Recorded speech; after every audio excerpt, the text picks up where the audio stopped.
സഫാൻ, അതിനോടൊപ്പം തന്നെ നമുക്ക് മറ്റു ചില സ്റ്റോക്ക് ന്യൂസുകൾ കൂടി വരേണ്ടതുണ്ട്. അതിൽ ഏറ്റവും പ്രധാനപ്പെട്ടത് ഭാരത് ഫോർജ് എന്നൊരു കമ്പനിയുമായി ബന്ധപ്പെട്ടുള്ള അപ്ഡേഷനാണ്. ഭാരത് ഫോർജിനെ സംബന്ധിച്ചിട്ട് കമ്പനിക്ക് ഇപ്പോൾ പുതിയതായിട്ട് ഓർഡർ ലഭിച്ചതായിട്ടാണ് സൂചിപ്പിച്ചിരിക്കുന്നത്.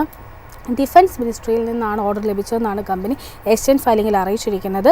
1661.9 കോടി രൂപ മൂല്യമുള്ള ഓർഡറാണ് നേടിയിരിക്കുന്നത് കൂടി അറിയിച്ചിട്ടുണ്ട്.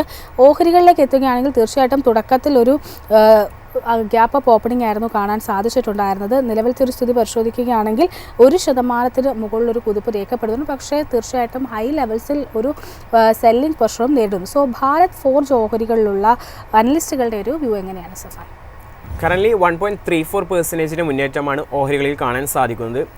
ഇമ്പോർട്ട് ലെവലിൽ നിന്ന് ഒരു ഗ്യാപ്പ് അപ്പ് ഓപ്പണിംഗ്, അതായത് 1462 എന്ന ലെവൽ മറികടക്കുന്ന, ഹൈ റിജക്ഷൻ സോൺ മറികടക്കുന്ന ഭാരത് ഫോർജിനെയാണ് ഈ മണിക്കൂറിൽ കാണാൻ സാധിക്കുന്നത്. ഈ ലെവൽ സസ്റ്റെയിൻ ചെയ്യുകയാണെങ്കിൽ, അതായത് ലാസ്റ്റ് 2 days ആയിട്ട് ഹൈ പോക്കറ്റ് പിവറ്റ് വോളിയം ആക്ഷനാണ് ഈ ഒരു സ്റ്റോക്കിൽ കാണാൻ സാധിക്കുന്നത്.